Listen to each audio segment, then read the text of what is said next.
Ciao ragazzi, io sono Riccardo, bentornati nel mio canale YouTube e nel mio piccolo laboratorio. Oggi voglio ringraziarvi nuovamente per il raggiungimento dei 100.000 iscritti. Questo è il primo video che realizzo dopo il raggiungimento di questo traguardo che mi avete regalato col vostro affetto, quindi 100.000 iscritti al mio canale. Ragazzi, grazie di cuore. E proprio in occasione di questo traguardo voglio parlarvi di un progetto di Fai da te. Oggi nessuna recensione. Quindi la realizzazione di un arco ricurvo ibrido tra arco ricurvo e arco nudo, perché ho aggiunto anche questo reggifreccia a molla. Infatti di acquistato su questo arco ci sono solamente la corda e questo reggifreccia, ovviamente poi la ferramenta per poterlo assemblare. Si tratta semplicemente di alcuni scarti di legno, esattamente Yellow Pine, Iroko e Timoè e Faggio, scelti apposta per il contrasto che danno, per le venature dello Yellow Pine, e perché comunque l'Iroko e le Timoe sono legni abbastanza duri, quindi mi permettono di avere una buona resistenza. Inoltre per i flettenti ho utilizzato un paio di sci, ormai fondi di magazzino di un negozio che me li ha venduti semplicemente a 20 euro, quindi con pochissimi euro ho realizzato questo arco che a me piace tantissimo. A voi piace? Fatemelo sapere nei commenti, scrivetemi cosa ve ne sembra. Ovviamente sono consapevole che ci sono alcune cose che andrebbero migliorate, per esempio la larghezza dei flettenti, l'ho scelta semplicemente seguendo i miei gusti, però poi dalla diretta che ho realizzato proprio per il raggiungimento dei 100.000 iscritti ho appreso da un utente arciere che questi flettenti sono troppo larghi, quindi rallentano la velocità degli stessi, quindi lo scocco della freccia non è veloce come dovrebbe, ma si può sempre rimediare, comunque se ne possono prendere altri. Allora, ora vedremo come l'ho realizzato. Ho scelto proprio degli utensili da hobbista, degli utensili che servono per il fai da te, quindi nulla di professionale. Ho scelto di utilizzare per esempio la sega a nastro della Shep, che è un pochettino più professionale di quella della Parkside, semplicemente per una questione di altezza, perché è 12 cm il blocco intero che vedrete più tardi, e non riuscivo a utilizzarlo con la sega a nastro della Parkside perché è un pochettino più bassa l'altezza di taglio. Per il resto solo utensili letteralmente da hobbista. Ora passiamo alla fase di costruzione, vediamo le varie riprese, ci sarà la mia voce a commentare i vari passaggi e una musica di sottofondo, quindi iniziamo. E allora, questi sono quindi i listelli di Faggio, Timoè, Iroko e Yellow Pine che ho incollato fra di loro, e dopodiché ho messo nel mezzo anche due fettucce di Timoè, quindi li ho stretti con dei morsetti ad una mano, semplicemente per fare in modo che la colla avesse una presa molto più energica, tenendo i pezzi ben stretti. Dopodiché ho applicato sulla superficie un foglio di carta con una sagoma della parte laterale dell'arco, l'ho incollato con la colla spray, dopodiché l'ho ritagliato semplicemente con la sega a nastro. Ok, adesso con la sega a nastro inizierò a tagliare il legno, quindi state vedendo i tagli realizzati in modo grossolano, mantenendomi leggermente più largo della forma che avevo sulla carta, quindi in modo da poterla poi lavorare tranquillamente con gli utensili manuali e anche utensili elettrici.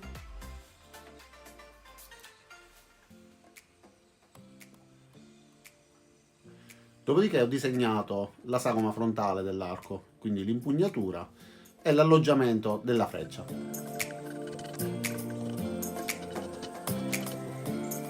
Quindi ho continuato a ritagliare, sempre mantenendomi leggermente più largo, in modo molto approssimativo.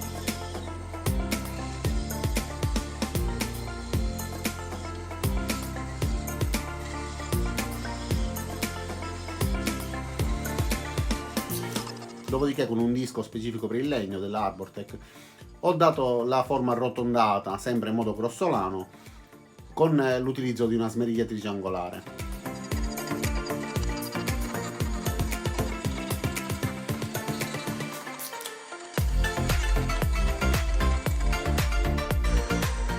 Quindi l'ho levigato con una rotorbitale ricaricabile in modo da rendere la superficie liscia, e già in questo modo riusciamo a intravedere la forma che avrà il corpo dell'arco.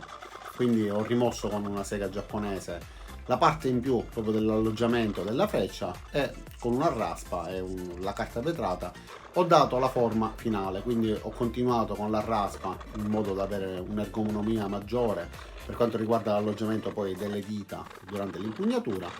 Ho stretto pure in modo da avere la finezza necessaria che deve avere il riser dell'arco.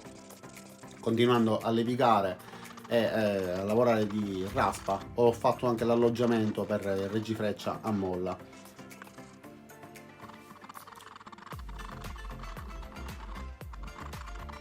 Dopodiché con una raspa collegata ad un trapano ho fatto anche l'alloggiamento per la parte dove va la vite del reggifreccia a molla e ho reso tutto più liscio con il Dremel. Quindi con la segannastro della Parkside a questo punto ho stretto per bene a misura di 4 cm l'alloggiamento per gli sci.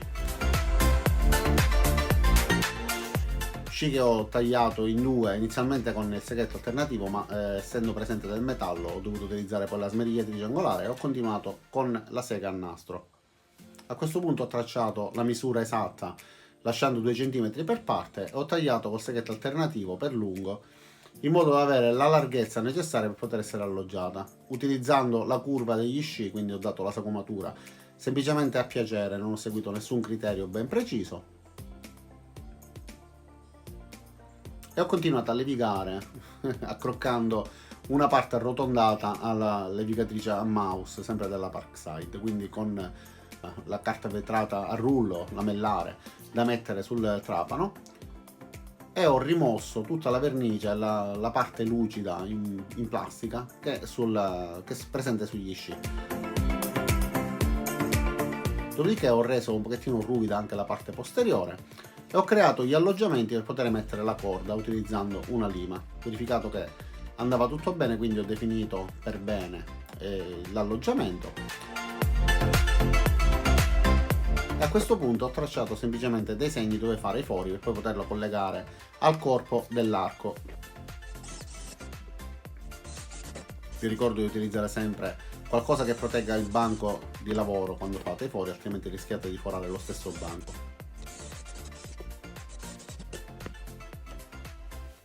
Dopodiché, utilizzando i fori come se fossero una dima, ho tracciato dei segni sulla superficie del legno e seguendo una linea perpendicolare a dove andranno poggiati gli sci, ho realizzato dei fori verificando la perpendicolarità in entrambi i sensi e da questi fori poi passeranno le viti che mi consentiranno appunto di avvitare gli sci, che ormai sono deflettenti, al corpo dell'arco.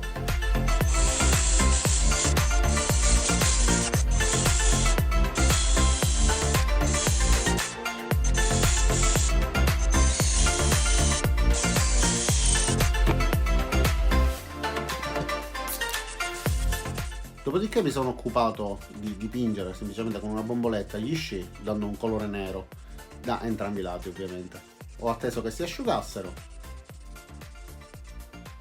Dopodiché mi sono occupato di creare un foro da 8 mm nella parte iniziale con questo stop inserito sulla punta di trapano per poter inserire le boccole filettate alle quali poi verrà fissato il flettente dalla parte opposta, quindi attraverserà il foro da parte a parte tenendolo unito.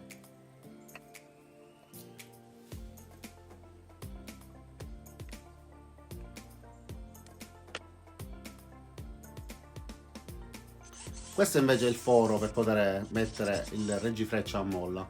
Anche in questo caso ho utilizzato uno stop, ho verificato che la misura combaciasse, dopodiché ho avvitato nella parte interna un'altra boccola.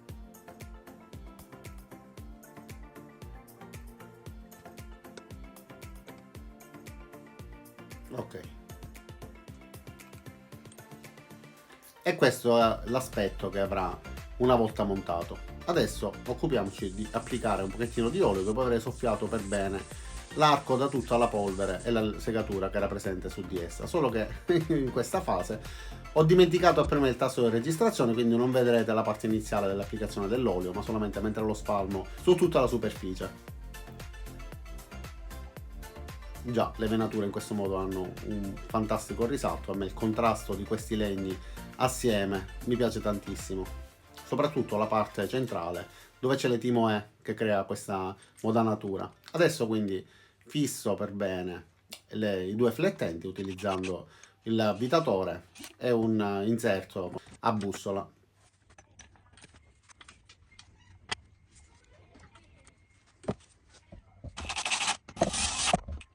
Ed eccoci quindi al poligono. Questo è l'arco, come potete vedere la corda incastrata negli alloggiamenti, questo è il corpo che l'indomani già ha le venature molto più evidenti, il reggifreccia a molla. Siamo pronti per fare i primi tiri. E allora ragazzi, come sentirete dal sottofondo siamo al poligono Nobel di Agrigento e adesso finalmente posso provare e vedere come si comporta quest'arco. Io ancora sono alle prime armi, per rimanere in tema, quindi sicuramente non avrò dei risultati eccellenti, ma vediamo come si comporta, vediamo se riesce a scoccare le frecce, con che forza comunque si conficcheranno nel paglione, ma semplicemente perché voglio farvi vedere da vicino il comportamento dell'arco. Poi faremo anche 2 riprese, vediamo se riesco ad avvicinarmi al centro, comunque a colpire il paglione.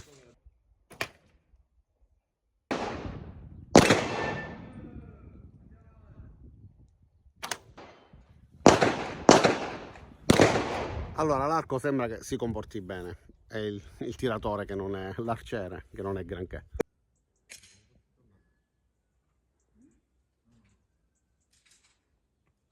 E allora ragazzi, cosa me ne sembra quindi di questa mia creazione, questo arco ricurvo? Io mi sono divertito tantissimo a realizzarlo e l'importante è quello, non è fai da te, l'importante è divertirsi, passare il tempo e creare anche qualcosa di utile, comunque qualcosa che ci piaccia. A me questo arco piace tantissimo, mi piace il contrasto dei legni utilizzati, mi piace come scocca le frecce, sarebbe da migliorare effettivamente perché la distanza tra la corda e il riser in realtà dovrebbe essere un pochettino di meno, dovrebbe essere 7 pollici, invece è quasi 10, quindi siamo un pochettino diciamo in eccesso, ma si può fare qualche piccola modifica.